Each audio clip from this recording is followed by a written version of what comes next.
Saya Ainur Aini, mahasiswa dari Universitas Islam Negeri Sunan Gunung Jati Bandung, jurusan Pendidikan Biologi semester 5. Video ini saya buat untuk memenuhi salah satu tugas mata kuliah biokimia. Saya akan menjelaskan tentang metabolisme terkhusus pada materi glikolisis. Selamat menyaksikan. Yang selanjutnya ada metabolisme. Metabolisme itu merupakan seluruh reaksi kimia yang terjadi di dalam tubuh organisme. Terbagi menjadi dua, yang pertama katabolisme dan anabolisme. Kalau katabolisme itu penguraian senyawa kompleks menjadi senyawa sederhana dan menghasilkan energi. Sedangkan anabolisme ini penyusunan senyawa sederhana menjadi senyawa kompleks dan membutuhkan energi. Katabolisme ini terbagi menjadi dua. Yang pertama respirasi aerob yang membutuhkan oksigen, dan yang kedua respirasi anaerob tidak membutuhkan oksigen. Respirasi aerob itu ada 4 proses reaksi. Yang pertama ada glikolisis, dekarboksilasi oksidatif, siklus Krebs, dan transport elektron. Tetapi saya akan lebih membahas tentang glikolisis. Glikolisis itu sendiri merupakan pemecahan glukosa menjadi 2 asam piruvat dan terjadi di sitosol atau sitoplasma. Pada glikolisis terdapat beberapa tahapan. Tahapan yang pertama yaitu pengubahan glukosa menjadi glukosa 6-fosfat. Untuk struktur glukosa itu berbentuk cincin, memiliki 1 atom oksigen dan 5 atom karbon, 1, 2, 3, 4, 5. Untuk karbon ke-6 itu terikat dengan karbon ke-5 di sini. Nah, setelah glukosa masuk ke sel, dia itu akan mengalami fosforilasi yang dikatalis oleh enzim heksokinase. Fosforilasi itu sendiri penambahan fosfat. Di sini itu adanya penambahan fosfat dari ATP atau adenosin trifosfat. Di sini itu ditransfer fosfat ke glukosa, maka dia itu menjadi ADP atau adenosin difosfat. Nah, atom H pada karbon ke-6 ini akan dilepaskan dan digantikan oleh fosfat yang tadi ditransfer dari ATP. Jadi pindah ke atom karbon ke-6. Maka dari itu disebut dengan glukosa 6-fosfat karena fosfatnya itu berada pada atom karbon ke-6 di sini. 1, 2, 3, 4, 5 di sini C6. Jadi pada tahapan ini glukosa dirubah menjadi glukosa 6-fosfat dan terjadi adanya reaksi fosforilasi yang dikatalis oleh enzim heksokinase. Untuk tahapan yang kedua yaitu pengubahan glukosa 6-fosfat menjadi fruktosa 6-fosfat. Pada reaksi ini terjadi reaksi isomerisasi yang dikatalis oleh enzim fosfoglukoisomerase. Nah, isomerisasi itu sendiri berasal dari kata isomer yang artinya senyawa yang memiliki rumus kimia yang sama tetapi strukturnya itu berbeda. Glukosa 6-fosfat ini memiliki struktur dengan cincin dan 1 atom oksigen dan 5 atom karbon, 1, 2, 3, 4, 5. Dan untuk karbon ke-6 itu berikatan dengan atom karbon ke-5.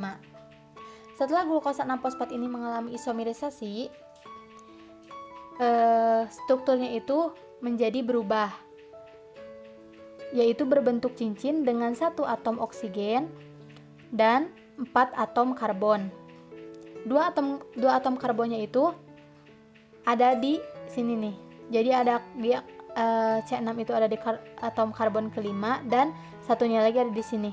Jadi ini C1, C2, C3, C4, C5. Nah, untuk fosfatnya itu akan tetap ada di C6. Jadi disebut dengan fruktosa 6-fosfat karena fosfatnya itu tetap berada pada atom karbon ke-6. Jadi pada tahapan kedua itu pengubahan glukosa 6-fosfat menjadi fruktosa 6-fosfat dengan reaksi isomerisasi yang dibantu oleh enzim fosfoglukoisomerase. Pada tahapan yang ketiga yaitu pengubahan fruktosa 6-fosfat menjadi fruktosa 1,6 bifosfat. Di sini terjadi reaksi fosforilasi dengan bantuan enzim fosfofruktokinase. Nah, jadi fosforilasi itu kan tadi penambahan fosfat. Nah, di sini itu adanya penambahan fosfat dari ATP ke atom karbon ke-1. Jadi di sini itu atom karbon ke-1. Jadi ini fosfatnya. Nah, karena tadi ATP-nya itu sudah ditransfer ke atom karbon ke-1, maka ini itu berubah menjadi ADP atau adenosin difosfat. Fruktosa 1,6 bifosfat itu disebut fruktosa 1,6 bifosfat itu dikarenakan fosfatnya itu berada pada atom karbon ke-1 yang ini dan atom karbon ke-6 yang ini. Jadi fruktosa 1,6 bifosfat.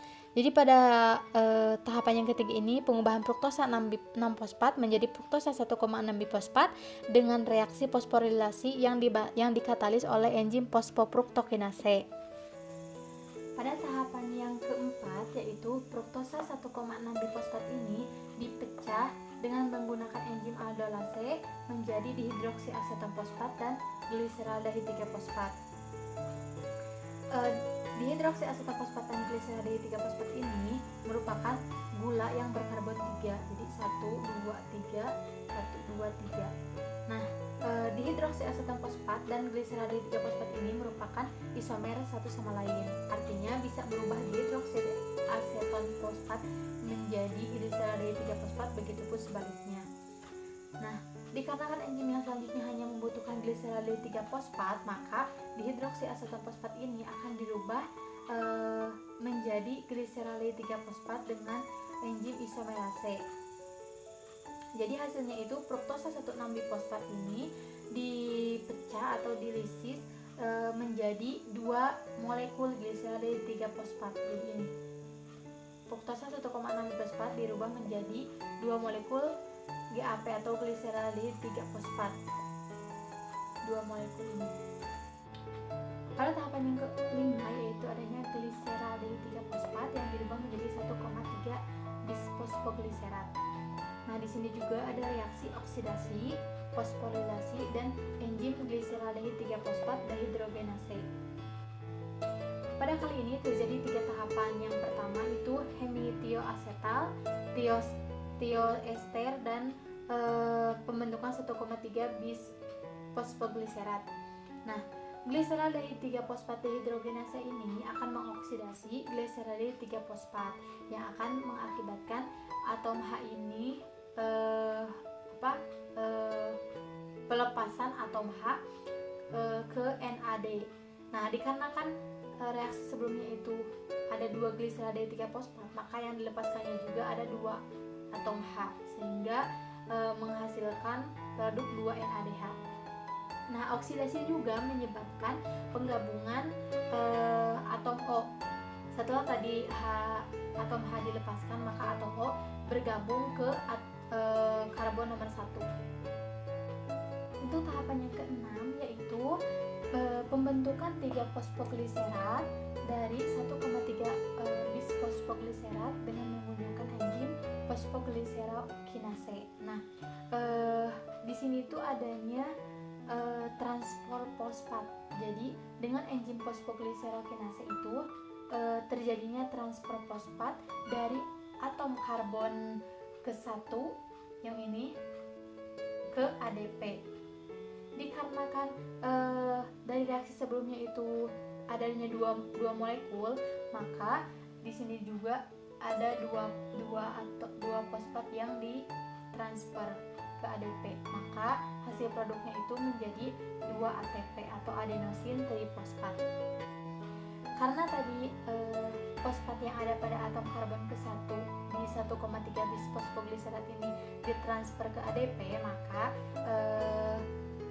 1,3 bisfosfogliserat itu menjadi 3 fosfogliserat karena fosfatnya itu hanya ada di atom yang ketiga. Jadi 1, 2, 3 hanya ada di atom karbon ketiga karena atom karbon ke-1-nya tadi udah ditransfer ke ADP yang ini. Pada tahapan ketujuh yaitu 3 fosfogliserat dirubah menjadi 2 fosfogliserat. Nah, di sini itu ada enzim fosfogliserol mutase dan reaksi yaitu isomerisasi. Isomerisasi itu merupakan rumus kimia yang sama tetapi strukturnya berbeda. Nah, di sini itu fosfat pada atom ketiga ini akan bertukar tempat dengan atom H yang ada pada atom kedua, pada atom karbon kedua, maka disebut dengan 2 fosfogliserat karena fosfatnya itu berada pada atom karbon kedua. 1, 2. Jadi pada tahapan ini 3 fosfogliserat ini dirubah menjadi 2 fosfogliserat dengan menggunakan enzim fosfogliserol mutase dengan reaksi isomerisasi. Tahapan ke-8 yaitu adanya 2 fosfogliserat yang didehidrasi menjadi fosfoenol piruvat dengan bantuan enzim enolase. Jadi di sini itu harus adanya pelepasan molekul air. Pada atom H di karbon kedua itu dilepaskan dan ada gugus karboksil di atom karbon ketiga itu juga dilepaskan. Jadi H dan OH bergabung maka menjadi H2O, yaitu molekul air. Nah, dikarenakan tadi ada 2 fosfogliserat maka ada dua molekul air yang dilepas dan terbentuklah 2 fosfoenol piruvat. Terbentuk 2 fosfoenol piruvat. Pada tahapan yang terakhir, fosfoenol piruvat ini akan dikatalis oleh piruvat kinase menjadi 2 asam piruvat atau 2 molekul piruvat. Di sini itu adanya transfer gugus fosfat. Fosfatnya itu yang ada pada atom karbon kedua itu akan ditransfer ke ADP. Dikarenakan proses sebelumnya itu ada dua proses, maka akan ada 2 fosfat yang ditransfer ke ADP dan akan menghasilkan 2 ATP. Jadi pada proses ini juga melepaskan energi dalam bentuk ATP. Karena tadi adanya transfer gugus fosfat, maka fosfoenol piruvat ini berubah menjadi 2 molekul piruvat atau 2 asam piruvat.